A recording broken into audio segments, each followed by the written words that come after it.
Hello, શું કરો છો બધા?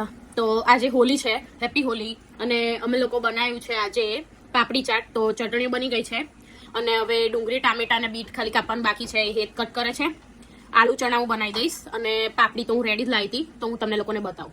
તો આ ગ્રીન ચટણી મેં બનાવી. આ કલર નથી નાખ્યો, નેચરલી ગ્રીન છે. એન્ડ આ આંબલીની ચટણી છે સ્વીટ. આ સ્વીટ યોગર્ટ છે અને આ લસણની ચટણી છે અને આ ઝીણી સેવ છે.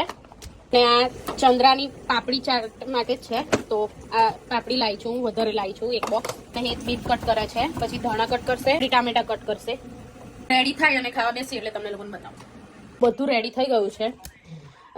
ટામેટા, બીટ, ડુંગળી, ધાણા, ઝીણી સેવ, બધી ચટણીઓ ત્રણેય, દહીં, ચાટ મસાલો કાઢ્યો છે, પાપડી છે, બીજી અંદર મૂકી છે. એટલે અમે આલુ ચણા બનાવ્યા છે. થોડા વધારે બફાઈ ગયા એટલે આવા થઈ ગયા.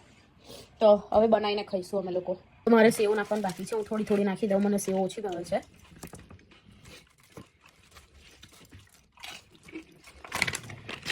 મારું પાપડી ચાટ રેડી છે. ચાટ મસાલો રહ્યો. ચાટ મસાલા વગર મજા ના આવે.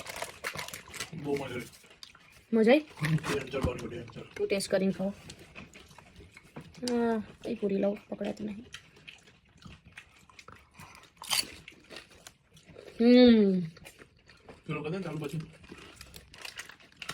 મસ્ત થઈ છે. જેને ખાવી હોય તો ચાલો. અને લાઈક, શેર, સબસ્ક્રાઇબ કરવાનું ના ભૂલતા. આપણે નેક્સ્ટ વિડીયોમાં મળીશું. હું હવે પાપડી ચાટ એન્જોય કરીશ. બાય.